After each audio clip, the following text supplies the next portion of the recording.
사실은 본질적으로 돌아가서 보자면 국민들이 선거를 어떻게 바라보는 것이 맞는 것이냐 또는 어떻게 바라보는 사람이 많을 것이냐의 관점에서 보자면 이제 두 가지 부류의 사람들이 있다고 생각돼요. 선거라고 하는 것은 여러 정당들이 경쟁하는 가운데 그중에 가장 나은 정당 또는 좀 덜 나쁜 정당을 선택하는 기회야라고 생각하시는 분들이 분명히 있긴 있을 거예요. 예. 또 한 부류의 분은 선거는 이제 반복이 되는데 그때 국정에 우리가 이제 권한을 줘서 책임을 맡긴 그 세력에 대해서 좀 평가하는 기회야라고 생각하는 분들이 있을 것 같아요. 저는 후자가 더 많을 것 같아요. 예. 그렇게 되면 여당에서는 사실은 이게 약간 편법적인 프레임이긴 한데 야당 심판론이 정상들 그게 아주 잘 먹히는 건 아니거든요. 간신히 해서 먹혔을 때 선방하는 프레임인 것이지 그걸 가지고 성공하기는 어려운 것이거든요. 예. 왜냐하면 정부 여당을 평가하고자 하는 사람들이 더 많을 것이기 때문에 예. 어느 정당을 지지하지 않는 중도층 등에서 예. 그럼 이제 거기에 맞춰서 이제 가는 게 맞을 텐데 지금 이제 아닌 것이죠. 아닌 상황이어서 차라리 보수 정부에서 잘했던 돈풀기를 했다면 실제로 그러니까 말만 무슨 뭐 개발 프로젝트 이야기하고 뭐 GTX 이야기하고 800조 1000조 이야기하고 그런 게 아니고 실제로 지난 연말 연초에 지방 교부금 못 내려갔잖아요. 그러니까 건전재정 균형재정 한다고 세수 줄어들고 그러니까 교부금 제대로 못 내려갔단 말이에요. 그러니까 이제 지방에서 그 수주를 줘야 되는 사업들이 있고 그다음에 정기적으로 지출해야 되는 사업들이 있었는데 예년 평년에 비했을 때는 그런 것들이 이제 쪼달리니까 네. 이게 지역 선거구잖아요. 총선이거든. 그러니까 그런 것들이 지방에서 이제 느껴져요. 그러면 그것을 이제 굉장히 좀 이거 정부 왜 이러냐 이렇게 생각하는 분들이 굉장히 많단 말이지. 특히 기업가들도 그런 분들이 많습니다. 이게 예. 원래 여당 후보들이 사용한 예. 이제 아까 뭐 국정안정 정부 지원 이건 이제 중앙에서 하는 것이고 예. 실제로 이제 지역에서 가면은 후보들이 쓰는 프레임들이 이제 있는 것인데 그때 여당 후보들은 사실은 일관되게 힘 있는 여당 후보에 의한 지역 발전론을 얘기하는 거예요. 원래. 그렇지. 그다음에 그것이 이제 좀 먹혀요. 원래 먹히는 거예요. 왜냐하면 이제 여당 후보가 되어야 지금 우리 신도시 만들어지고 있는데 돈도 좀 빨리 줄 수 이제 있다. 인프라도 빨리 이루어지고 또 만약에 예산도 더 많이 따오고 이런 그렇지. 게 먹히는 것이거든요. 지금 이제 그게 작동을 안 하고 저는 있습니다. 그 부분과 관련해서 뭐 돈을 내린다 이런 부분보다 지금 이제 개발 프로젝트들이 있었죠. 예를 들면 한 그랬죠. 2달 전, 석 달 전쯤에 이제 서울을 메가시티로 만들겠다라고 해서 김포, 김포까지 편입하는. 목련. 그래서 봄이 되면 김포도 서울이 됩니다라는 얘기 네. 했던 거잖아요. 자, 그 부분이 근데 실패했죠. 어떻게 됐습니까?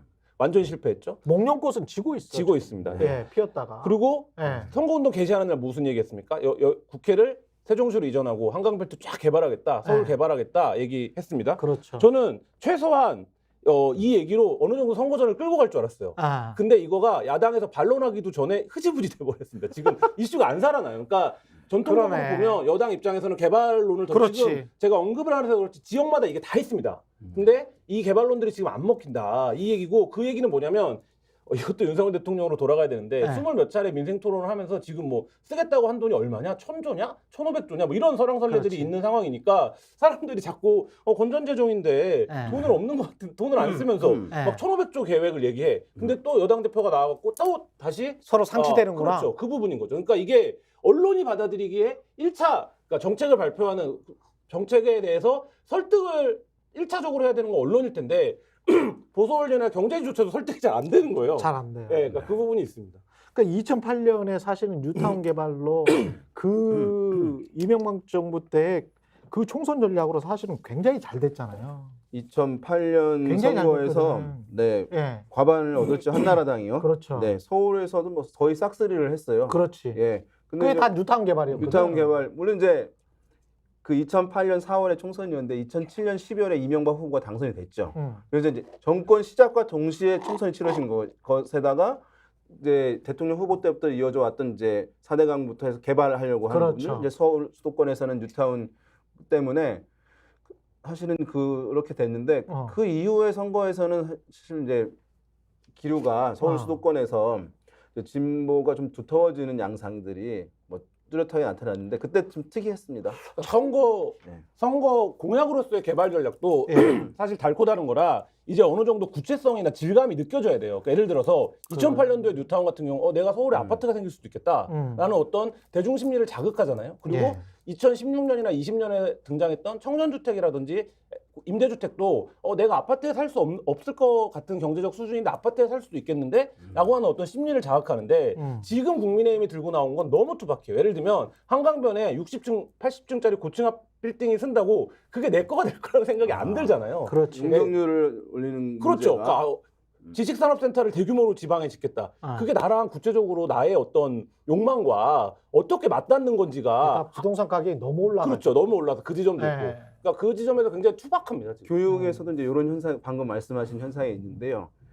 특목고나 자사고가 처음에 이제 뭐가 좋다 이렇게 될 때는 특목고나 자사고를 유치한다 했을 때는 학부모들이 다 좋아해요. 그래서 이제 그 텀이 이제 지나가잖아요. 한 15년 지났는데 아 우리 애는 못 갈 건 그런 경험을 하잖아요. 네.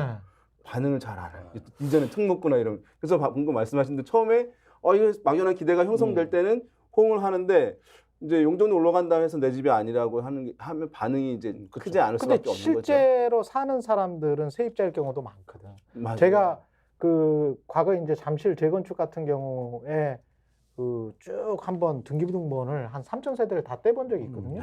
그래서 다 조사를 해봤는데 실제로 거주하시는 분은 한 30% 조금 넘어요. 대부분은 외지인이세요.